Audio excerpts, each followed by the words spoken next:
Hello, everyone. Wishing you all a very good afternoon. I hope all of you are doing nice and in the best of health. Am I audible and visible to all of you? Can you just let me know by waving your hands that I'm audible and visible?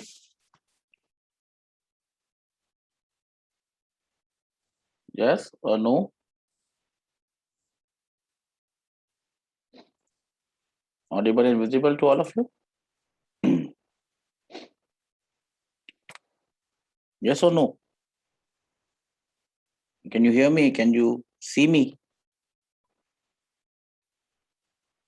Hello, can you hear me? Can you see me, beta? Am I audible? Am I visible to all of you?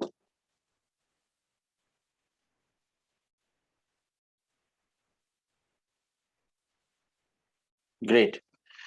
Okay. So in today's class, we will be discussing the concept of center of mass. Now, in this class, we'll try to discuss as many important points about the center of mass as possible, and then we'll be solving questions based on the concept as well. I'm audible to everyone. Can I have raised hand that we are there in the class so that I can move on with the lecture part? Okay, great. Center of mass. Now, first of all, what do you mean by center of mass? What do you mean by center of mass of a particle? May not be for a particle, center of mass for a system of particles, center of mass for any body. Up till now, what we were assuming before this chapter, whatever we were assuming were point masses.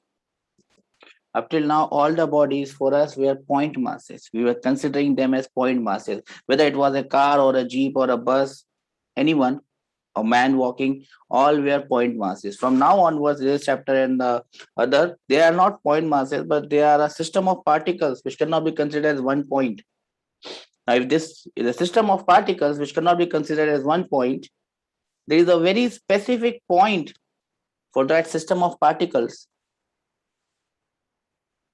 at which, if you apply a force, that force applied at that point, or if you apply that force at that particular point, it will tell us the translational motion of the body or the system of bodies. That point is known as the center of mass of this system of particles or body. For example, let us take this rod. Let us take this rod. Okay, we all know that the center of mass of this rod is at the center. But what I'm doing here is I'm applying a force not at the center, but I'm applying a force somewhere else. Now, because of this force, what will happen? What will happen if it is free to move and you apply a force not at, okay, let me apply the green force at the center of the particle, which is also the center of mass. I applied green force exactly at the center of mass of this body. What effect will this force F have on this particle or on this body? Any idea? If I apply a force exactly at the center of mass of a body or a system of particles, what effect will that force have? That force will move the body or accelerate the body. If it is not deforming the body, that force will accelerate the body. Translatory, the body will follow translational motion, and it will be a pure translational motion. It will not consist of any rotation. So it will be a pure translational motion if you apply force exactly at the center of mass of the body. Do we understand this? Can I have some raised hand that we understand this, sir? If you apply force exactly at the center of mass of the body or at any or a particular point on the body will only move translatorily. Do you understand this? Can I have some raised hand that we understand this? Okay. Now, if you apply the same force F, which is the red one, this red one, if you apply this force at a different point, what will happen now? What will be the motion of this body? Now, the motion of this body will be going to be a combination of two. Combination of what? It will be a combination of translatory motion as well as it will be a combination of rotational motion. Now, it will be a combination of two. But still, to understand the translational motion of this body, to understand the translation motion of this body, we can still assume that this force is not applied here, but this force is applied at this point. And by imagining that, I'm basically imagining that this entire mass of this body is sitting at this point, though it is distributed in various ways along the rod. I'm assuming that the entire mass of the body is at this point, and if you apply force at that point, that force will give me, or the motion of this point will be the translational motion of the entire body or the entire system. This point, which has this property that wherever you add a force, wherever you apply a force, if that force can be assumed to be applied at that point, and the motion of that point will give me the translational motion of the entire system. That point is known as the center of mass of the body. Do we understand this? Do we understand the definition of center of mass of the body? Can I have raise hand there so that I can move forward? Okay, you can understand this in a different way. Suppose this is a pen. If I throw this pen, okay, I'll throw this one. Suppose this is a pen. This is a pen, right? Okay, I throw it in air. Tick, tick, tick, tick, tick. Oops. I throw it in air like this. Tick, tick, tick, tick, tick. See, if you imagine the motion of this pen, it is going like this. The motion is very complicated. The motion is very complicated. But this entire thing as a whole is having two types of motion. One is translational motion. It is moving up and down. One is rotational motion, it is rotating. The translation motion of this pen can be understood by only studying the motion of one point on this body. If you just find out that point, if you understand the motion of that point, you would be able to understand the translational motion of this body. That point is known as the center of mass of the body. And you can assume that the entire mass of the body is lying at that point. You apply a force at that point motion will be the motion of the entire body in translation. Do we understand this? Not the rotational part. Rotational part ke liye you have to see how the body is rotating. Am I clear? Can I have raise hand so that I can move forward? Now this center of mass is a frictional point. It does not have any existence of its own. We are just assuming it to simplify our things. It can lie inside the body as well as it can lie outside the body. Do we understand this? That it can lie inside as well as it can lie outside. Now this is a system of particles that I have had. Number of particles, they are considered as point masses. If you want to find out the position vector of the center of mass, this is the formula. I hope you know the formula. Position vector of the center of mass will be summation of mi ri divided by summation of mi. I hope you know this. If you want to find the x coordinate of center of mass, you can find it out like this: summation of mi xi divided by summation of mi. Do we understand all these terms? Mi means the mass of the ith particle, xi means the x coordinate of center of mass of the ith particle. If it is a point mass, the center of mass will lie at the same point where the particle is lying, divided by summation of mi. Summation of mi is the total mass of the body. Can I have some raise hand that we understand this, sir, so that I can move forward? Fatafat. If you want to find out the y coordinate of the center of mass, you just put mi. If you want to find the z coordinate, you just put mi/zi, and that is done. This is how you can find out the center of mass of a system of point masses. If they are not point masses, they are other than point masses, then you have to find, then you can still use this equation, but then you will have to use the equation for the given element. Okay, position of center of mass for two particle system. We also know the position of center of mass for the two particle system. I hope you understand this. This is a simple question based on the concept of center of mass. I hope you can do this. This is a question. The position vector of three particles of mass m1, m2, and m3 are r1, r2, and r3. What is the position vector of their center of mass? You just simply have to find the position vector of center of mass. You can just apply the formula and get the answer. Do you understand this? Similarly, for here, there are 4 particles. This is the origin. You can find the center of mass of this, center of mass of this, the x coordinate, the y coordinate, multiply the x coordinate with their masses, add all those and divide it by the mass, the total mass. You should be able to find out the center of mass of this system of particles. These are simple questions which are based on the concept of center of mass. These are straightforward questions. This example though is a slightly different one, and these type of questions can come still. And this is the question: consider a 2-particle system which the particle having masses m1 and m2. If the first particle is pushed towards the center of mass through a distance d, by what distance should the second particle be moved so as to keep the center of mass at the same position? So basically what they're asking is, and this concept can be used to solve some difficult question as well. There are 2 masses m1 and m2. They have their center of mass. If I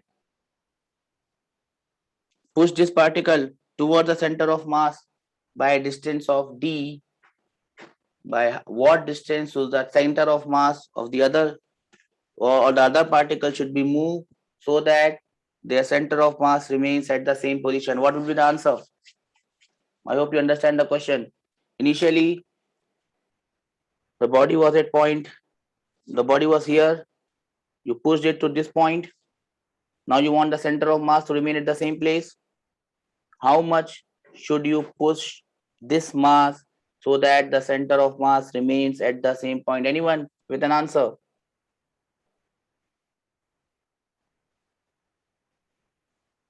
So we understand this. You can apply a simple concept that the center of mass will remain at the same point. So m1 into d will be equal to m2 into d dash. I hope all of you should be able to understand this. As I said, center of mass for a continuous mass system. In the previous example, we had seen point masses. Now we are seeing continuous mass system. So this is how you find the center of mass of a continuous mass system. Here you use xcm into dm divided by dm ka integral. This is how you find the average. This is something sometimes known as the average value function. So basically you are finding the average value. So if this is a continuous mass, you have to break it up into smaller masses, find the center of mass of that smaller masses, multiply it by their smaller mass, integrate it and divide it by the total mass. Now in this chapter you must be remembering some important center of masses. Center of mass of a rod, of a uniform rod, will lie at the center. Now here in this case, the linear mass density of a straight rod varies as a distance x. How will you locate the center of mass of this body? What is the way you do it? Do this? If the rod is not having uniform density, how will you do this? How will you do this question? Any ideas? It's a simple question. You will break it up into smaller mass dm. The value of this smaller mass dm will be lambda, mass per unit length, multiplied by dx. It is at a distance x from this point. So the center of mass will be at a distance x. How will you find the center of mass of the entire system? Center of mass of the entire system will be integration of dm. Dm is lambda dx multiplied by x divided by integral of lambda dx. To solve this, you should be able to get the center of mass of this rod whose density is not uniform. If the density would have been uniform, the center of mass would have lied at the center. Am I clear? Can I have some reason that we understand this? Center of mass of a circular ring, you must know where it lies, 2r by pi. You must be knowing that center of mass of a circular disc, semicircular disc, you must be knowing center of mass of a circular disc is 4r by 3 pi. Center of mass of an annular half disc. Now, how do you get the center of mass of this disc? How do you get the center of mass of this disc? Whenever you get, and these type of problems are very common in JEE mains as well as in JEE advanced, that to confuse students, what they do is they create a hole or they create a vacant space, and then sometimes they they ask you to find the center of mass. Sometimes they ask you to find the moment of inertia. Sometimes they ask you to find the electric field. Sometimes they ask you to find the magnetic field of not a complete body, but they make a hole. Sometimes they make a circular hole if the body is two-dimensional. Sometimes they make a spherical hole or a cylindrical hole if the body is three-dimensional. Now, in all questions of that name, that matter, wherever you have a hole, you can have a simple strategy of solving those questions. And what is that strategy of solving those questions? Whether it's center of mass or moment of inertia or electric field or magnetic field or gravitational field. What is the strategy or what is the way that you can do a question where there is a hole in the body? So wherever you find a hole in the body, anyone has any idea? Wherever you find a hole in the body, what you do is you assume that the body does not have any hole. So you find out, assuming that the body does not have any hole, you find out their center of mass, and then you superimpose a body of negative mass or negative charge, whatever the case is. You superimpose a body of negative mass or negative charge, find out the center of mass. In this case, center of mass, maybe moment of inertia, maybe electric field, and then you add them. One is negative, so it will get subtracted. You can also do this for a wire. You know the magnetic field due to an infinite wire or a semi-infinite wire. And if the wire is not semi-infinite, if the wire is having some different configuration, you can assume it to be semi-infinite, and then you can subtract that much part. So this negative mass concept, I call it the negative mass concept. This negative mass concept can be applied in a variety of ways. What are the different ways in which you can apply this? This is the first example that I see here, a disk with a hole. Now, what can be other questions that can be made here? I think there will be more questions in this chapter, but I'll just take you to a different chapter and tell you what are the different questions that can be made here. What are the different questions that can be made here? One question that can be made here with the concept of this negative hole, this negative mass or negative charge. You can have a sheet. You can have a sheet having mass or sheet having charge, and then you create a circular hole in this infinite sheet, and then they ask you to find the electric field at this point or the electric potential at this point, or they put another charge here, and then you have to find how much time it takes or what is the velocity. How will you do any question of this type? You assume that, you assume what? You assume that there is no hole. You assume that there is no hole, then it becomes an infinite sheet. You assume that there is no hole, that so that it becomes an infinite sheet. You find the electric field due to that sheet, and then you superimpose the negative charge or negative mass for gravitational field and subtract this field because it is negative. You superimpose both of them and you will get your answers. Similarly, similar question had come in JEE as well. Similar question have come in JEE as well, where you have, oops, where you have a sphere, a solid sphere, and then they have created, hole in this sphere. They've created a hole in this sphere. It could be a sphere, it could be a disk with a hole, it could be a cylinder with a hole, and they could ask you, so this is how the diagram looks like, and then they could ask you what is the electric field at point P or gravitational field at point P. How do you do this? To do this, what do you do is you assume that this does not have any hole. You assume it to be a complete sphere. Because of this complete sphere, you can easily find out the electric field at this point, kq by r square. Then you superimpose a negative charge or negative mass and find the electric field due to this one. It will be in the opposite direction. You add them vectorally and you have your answer. Instead of this, they could have even asked you what is the moment of inertia about an axis passing through this line. Same question. So you assume it to be a sphere, find the moment of inertia about this axis, then you take that negative mass, find the moment of inertia of that negative mass about that axis, and then you subtract. It could be a disk with a hole, it could be a sphere with a hole, it could be a cylinder with a hole, any hole that you see anywhere. This is how you can do it. It could be a plain sheet with a hole. It could be a disk with a hole, and then they ask you what is the electric field at this point. I hope you have understood the point that I was about to make. Can I have some reason that we've understood this point? Okay. So remember this point. Wherever we come across such points, I will take you from one chapter to the next chapter so that I don't have to discuss it again. As you can see, we have very limited time and we have to cover a lot of important things.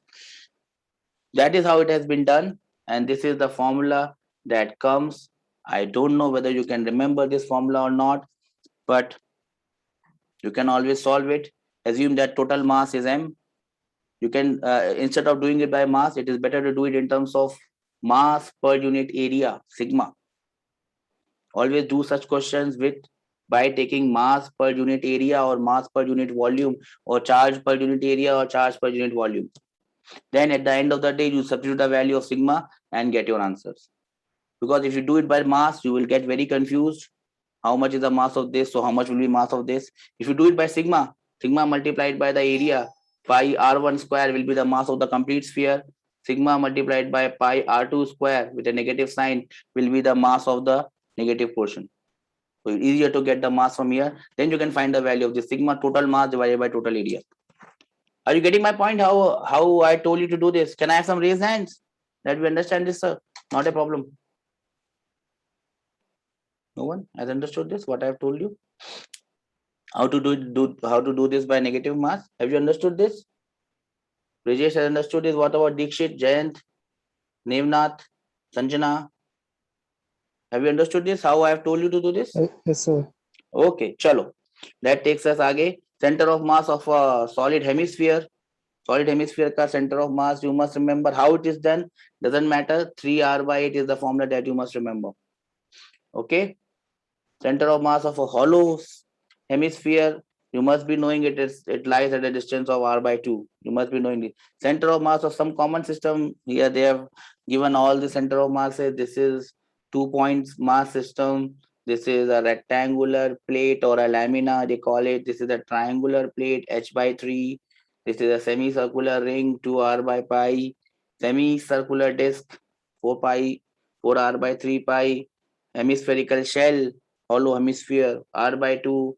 Solid hemisphere, 3r/8. Remember these two. Circular cone, which is solid. Circular cone, which is hollow. Solid is h/4 from the base. Hollow is h/3 from the base. You must remember these formulae. They must be at the bottom of your hands. If you have a symmetrical figure, uniform mass density, the center of mass would be lying at the center. And here is what I was saying. If some mass of area is removed from a rigid body, then the position of the center of mass of the remaining portion is obtained by any of these following formulas. So what they have done here is use the same concept of negative mass. Do we understand this? They've used the same concept of negative mass. Do you understand this? And here is the application of the same. So just find out the position of center of mass of this uniform lamina. This is a disc with a hole. This is a disc with a hole. Get me the center of mass of this. The radius of this disc is A and it has a hole. Find the center of mass of this disc using the same concept that I've told you.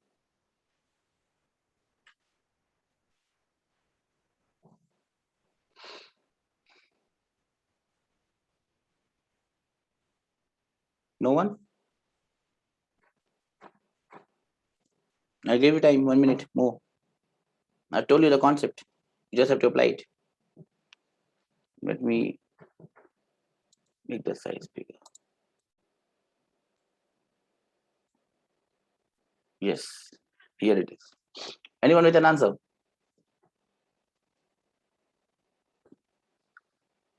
No one? It's a simple question. So first you assume that it is completely filled up. Area of that complete circle is pi r square. So its mass will become pi r square multiplied by sigma, mass per unit area. Then you superimpose a negative mass. This negative mass would be filled here. So area of this negative area of this hole is pi r square by 4 multiplied by the negative mass, that is minus sigma. X1, Y1 are the coordinates of center of mass of the larger circle which lies at the center. Where is the center of mass of this remaining portion? The center of mass of this remaining portion is at the center of this circle, which is at a distance of a by 2 from the center of the disk. Just apply this concept and get the answer. A1 into x1 minus a2 into x2 divided by a1 minus a2. And here you have the coordinates of the center of mass as minus a by 6. So center of mass shifts to the left hand side because mass from the right hand side of the center has been removed. Do we understand this? How it is done? How it has been done? How many of you understand this? Please raise your hands. Viresh understands it. What about the others? Do we understand this?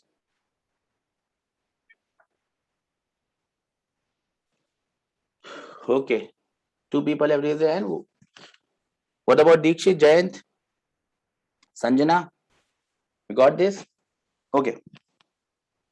Now we come to the motion of the center of mass. Once you have located the center of mass, now you are trying to understand the motion of the center of mass. Now the center of mass is taken as a point object, as a point mass, as a point. So its motion will always be translatory. It will not be rotational. Okay. So how do we understand the motion of the center of mass? Now the definition of the center of mass tells us its motion. So what you have to understand is you apply whatever forces you have applied on the body, you apply at the center of mass, and that will give you the motion of the center of mass. We know the location of the center of mass. RCM is MIXMIRI divided by summation of MI. From there, if you differentiate that first equation, you will get the velocity of the center of mass. So the velocity of center of mass, and this is very important, velocity of center of mass is summation of MI VI vector divided by summation of MI. Summation of MI is total mass M. Do we understand this? Now, if I take this total mass M, mass into velocity of the center of mass is nothing but summation of MI into VI, and this is known as the momentum of the system of particles. Am I clear with these terms? These terms are going to be very important if you want to understand anything about center of mass or collision or anything ahead of that. Do we understand this? How do I get the acceleration of center of mass on similar lines? While I'll differentiate the above equation with respect to time, I will get this equation. And how do I write this equation? F external is M multiplied by ACM. Do we all remember this? The internal forces will cancel each other out. Internal forces, always get confused with internal forces and external forces. Now this could be a question that could be asked in JEE mains in a multiple choice scenario.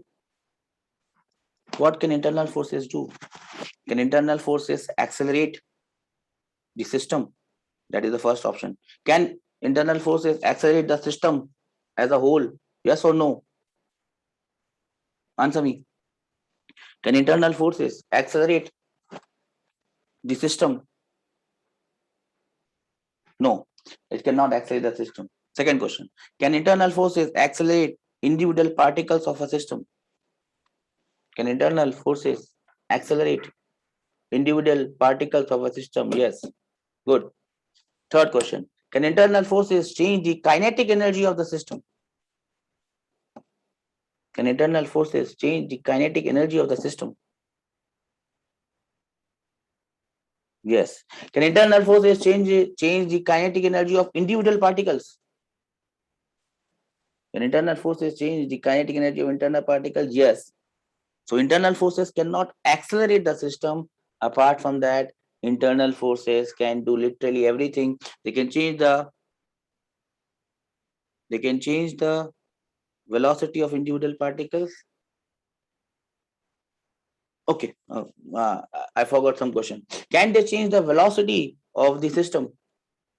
Can internal forces change the velocity of the system? No, they cannot change the velocity of the system. Can they change the velocity of individual particles? Can they change the velocity of the individual particles? Yes. Can they change the speed of the system? Can they change the speed of the system? Yes, they can, because they can change the kinetic energy. Kinetic energy depends on speed, it does not depend on velocity. Remember that. Kinetic energy is half mv square. Normally people say half mass into velocity square. Don't say it in velocity. That v is speed actually, magnitude of velocity. See, velocity can change in direction, but velocity changing in direction will not change kinetic energy. Velocity changing in magnitude will only change kinetic energy. So these internal forces can change the kinetic energy of individual particles. They can change the velocity of individual particles. They can change the speed of individual particles. They can change the speed of the entire system, but they cannot accelerate the entire system. They cannot change the velocity of the entire system, and they cannot change the momentum of the entire system. Am I clear? Momentum of this entire system or acceleration of the entire system can only be changed by external forces. Am I clear with this concept of internal and external forces? Shall we move ahead? Can I have some raised hands? What are you seeing? Yes, the kinetic energy of the system is the sum of kinetic energy of all the individual particles. Yes, that is correct. So what is the doubt? Kinetic energy of the system, kinetic energy of the system is nothing but summation of Ki. Yes, that is correct. What is the problem? What is the problem with this? I don't understand the problem. Anyways, now this is what you must understand nicely. The case when the external force acting on a system of particles is zero. If the resultant external force acting on a system of particles is zero, we're talking about a system of particles, we are not talking about individual particles. Individual particles we have already done. If the resultant force on a system of particles is zero, then the net momentum of the system of particles will remain constant. Momentum of individual particles can change, but if it changes, if one particle changes by this amount in this direction, some other particle will change by an equal amount in the opposite direction, or two particles individually will change such that their change will be equal to that change. So the system ka momentum or the velocity cannot change, but speed can definitely change. Am I clear? Am I clear? So if the external force is zero, the momentum of the particle of the system of particles cannot change. The system of particles cannot accelerate.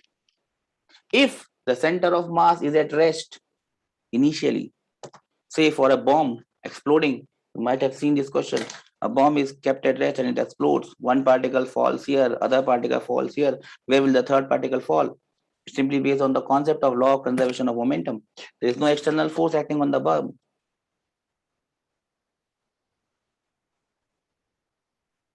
The center of mass initially was at rest. The bomb exploded because of internal forces. So the center of mass, since it was at rest, it will remain at rest.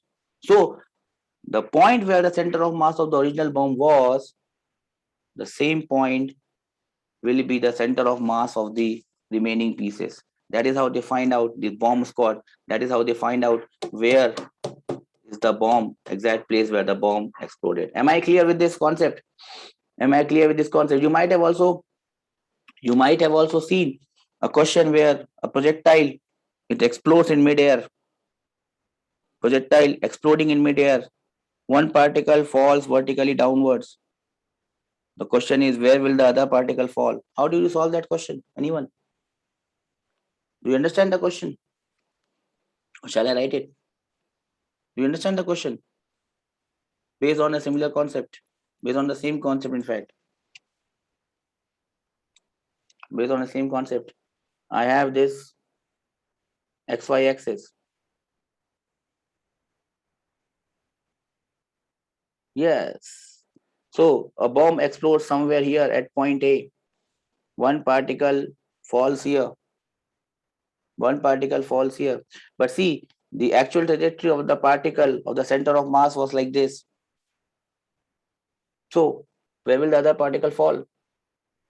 The other particle will always fall in such a way that if one particle falls here, the other particle will always fall in such a way that the center of mass still falls at the same place. You understand? The motion of this bomb was governed by only one force, that was force due to gravity. When it exploded because of internal forces. It exploded because of internal forces. The external force acting on the system was still gravity. So the second particle will fall in such a way that the center of mass still falls at the same point where it was supposed to fall, or it will follow the same path such that this and this path are same. Am I clear? Am I clear with this? Am I clear with this? Okay. So this is one question based on this concept of the center of mass falling. Here, these are the examples given over here. Again, two men standing here and there. Okay. The second case here is if the center of mass is moving with a uniform velocity and the net external force acting on the system is zero, the center of mass will keep on moving with the same velocity in the same direction. Do we understand this? Do we understand this? These are simple points, 4 or 5 points written on the same thing to make you understand the same thing. Center of mass moving with acceleration. If there's an external force acting on it, center of mass will accelerate. Even if it explodes because of internal forces, the center of mass will keep on following the same path. This is an example of this, axe being thrown. The center of mass of this axe only acts under one force, and that force is acceleration due to gravity, which is vertically downwards. And you throw the center of mass like this, center of mass still follows the same path. The internal forces are not changing the motion of the center of mass. Do we understand this, everyone? As you can see, the motion of this axe is very complicated, but the motion of the center of mass of this axe is a simple parabola. Do we understand this?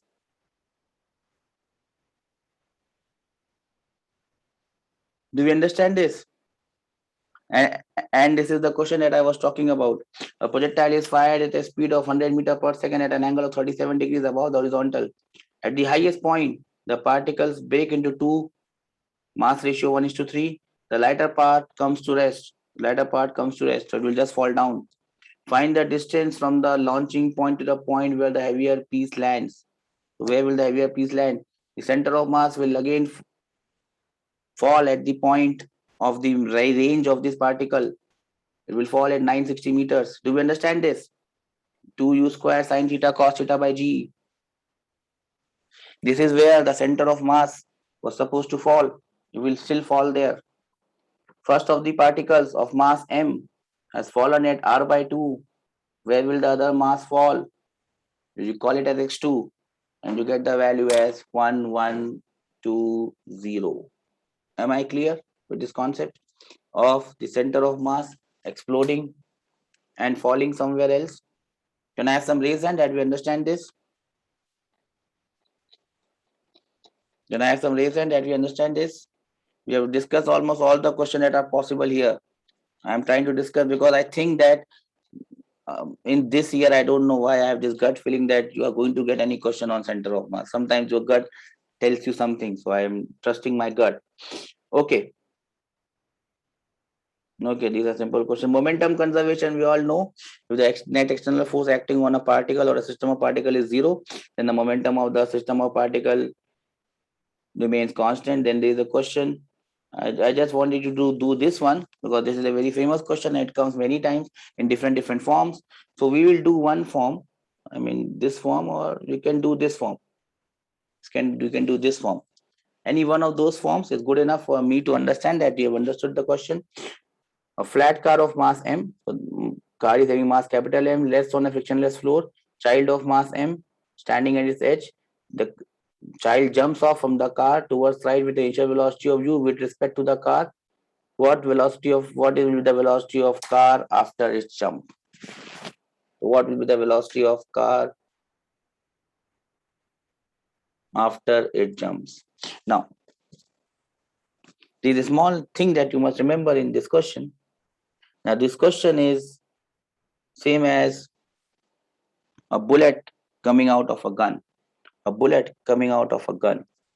Now, in this case, the bullet is the man, the child, and the gun is the cart. Gun, bullet, and cart, man, same thing. Now, whenever the gun bullet question comes, you are always given something known as nozzle velocity. Do you remember this term, nozzle velocity? Do you remember this term, nozzle velocity? Anyone?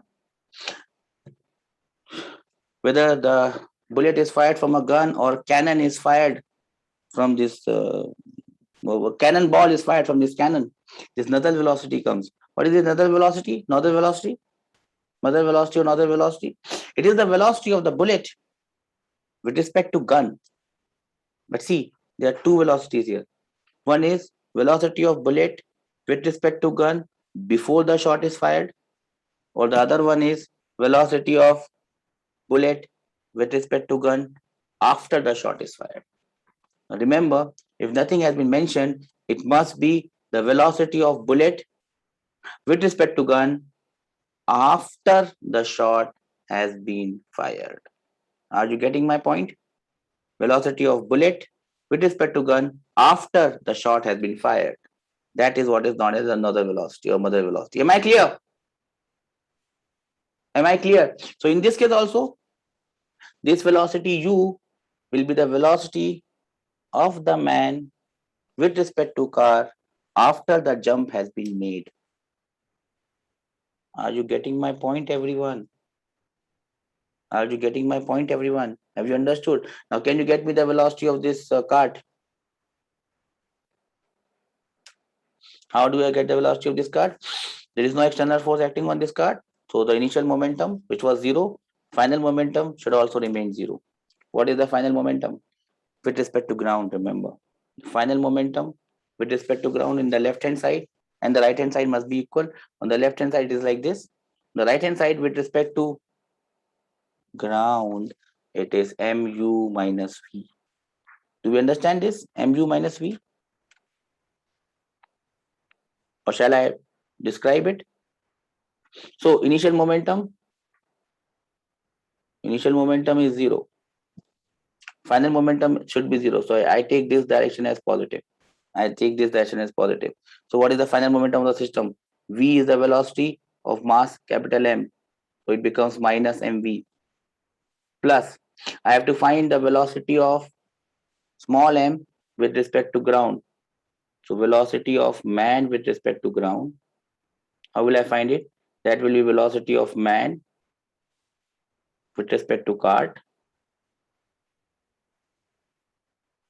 Are you getting my point? Plus velocity of cart with respect to ground. Do you know this formula? Do you know how this formula is attained? Yes or no? To remember this formula, you can just put a C in between. So M with respect to C and C with respect to G. This is how you can get this. Okay. What is the velocity of M with respect to C? It is U in the positive direction. So it is plus U.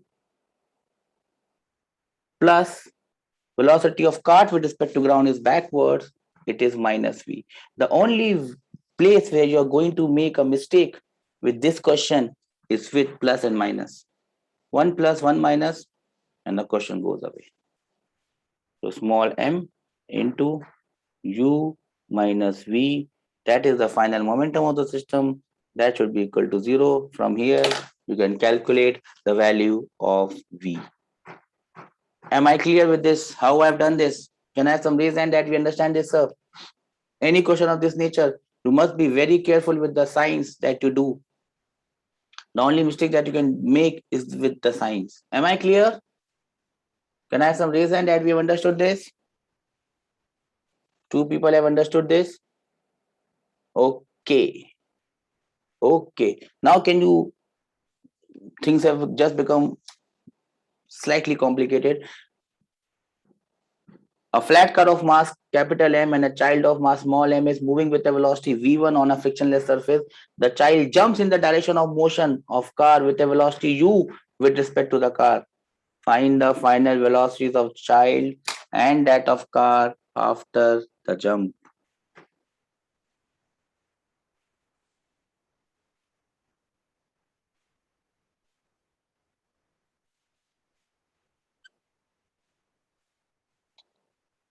So this is a diagram given. Can you solve this question for me?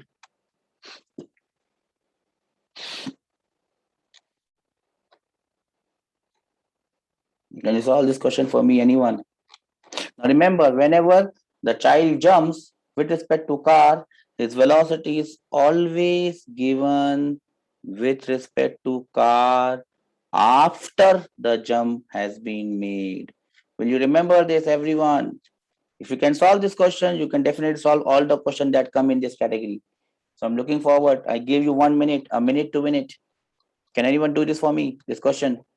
I'll be pretty glad if anyone does it.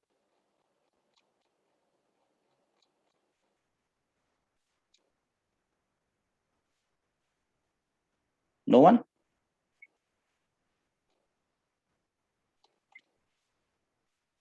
No one?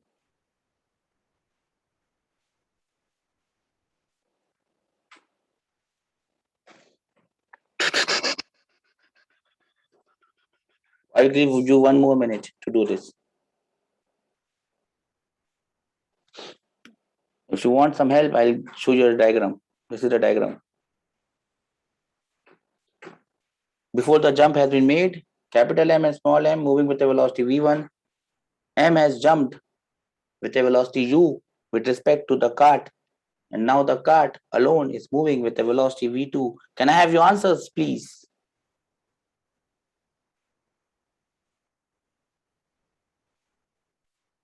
Okay. Shall I do it for you? Given you enough time, I think. Initial momentum is equal to final momentum. The only way you can make a mistake here is with the sign. So please see the signs carefully. This is positive and this side is negative. What is the initial momentum of the system? What is the initial momentum of the system? Capital M plus small m times V1. M plus capital M times V1. Do we all agree on this? Can I have some reason that we agree on this? This is the initial momentum in the forward direction. Yes or no? Yes, Brijesh says yes. What about the others? Okay, what is the final momentum? After the jump has been made, capital M moves with velocity V2. So capital M multiplied by V2. This is simple. The only thing you have to find out is the velocity of man with respect to cart after the jump has been made. Remember my words very carefully. And this is how I find it. I find the velocity of man with respect to ground because we are applying this equation of conservation of momentum with respect to ground. You're sitting on ground and seeing it. Velocity of man with respect to ground will be, I will put C in between, velocity of man with respect to cart plus velocity of cart with respect to ground. Do we agree on this? Velocity of man with respect to cart after the cart has moved or the jump has been made is given as u plus the velocity of cart after the jump has been made is v2. So u plus v2 multiplied by m shall give me the momentum, and that is what I do. And when I put it here, plus m into u plus v2. And solving this, I should be able to get my answer. What is the velocity of the cart after the jump? v2. What is the velocity of the man with respect to ground after the jump? U plus V2. These are the two answers that he was looking for. Can I have some reason that we understand this, sir? We'll look at the answer that he has solved. The only place where you can make a mistake here is with plus and minus. So be very, very careful about your plus and minus. Don't forget simple things. The simple things, when you do a question wrong, you don't lose 1 mark, you lose 5 marks. 4 for the right and 1 for the wrong. Remember that. Okay, then this gets more complicated. One gentleman is going to jump here, the other one is going to jump there. I think you can do this. So try this at home. Okay, one of this category. These questions scare people a lot, students a lot. It's a very simple questions if you can understand them. Each of the blocks shown in the figure has a mass 1 kg. As you can see, the rear block moves with a velocity of 2 meters per second towards the front block, which is kept at rest. These type of questions are coming these days. The spring attached to the front block is light and has a spring constant of 15 Nm. Find the maximum compression of the spring. Assume on a frictionless surface. How you do this? How will you do this? What are the concepts that you will apply? Anyone? What do you mean by this maximum compression of the spring? This is what that gets me confused always. What do you mean by this maximum compression? Now, this maximum compression will also come in collision. You might not have heard about it. That is a different matter. Maximum compression. No, just try to imagine this motion, because I want you to imagine this motion, because imagining this motion will help you in imagining collision. So what I'm going to do is make you imagine this motion, and that will make you imagine collision. This is also a collision. This is a perfectly elastic collision. The only thing that is. Now, initially, this block is at rest, and this block is moving with a velocity v. It is same as one ball striking another ball. This ball is moving with a velocity u1. This ball is moving with a velocity u2. Please try to understand the analogy of the two events that are happening. Okay. Now, what will happen? This block is going to touch the spring. Nothing will happen with the block, and then it will try to start to compress the spring. So basically, now the spring will be compressed, will be starting to compress, and since the spring is getting compressed, don't do this. And since the spring is getting compressed, this block will start to move. Now, this velocity will be quite less compared to the velocity of the block that is striking it. The same thing is going to happen in this collision. When the piche wali ball, which is having more velocity, is going to hit the front ball, they are going to come in contact and they will remain in contact. Just like this block is going to remain in contact with the spring. Now, once they remain in contact, what will happen? After that, they will start to deform. This ball will exert a force in the forward direction. We call it impulsive force. Next class, we'll do that. This ball will exert an impulsive force on this ball. Here, there is no impulsive force because spring does not create impulse. Spring and gravitational forces are not taken as impulsive forces.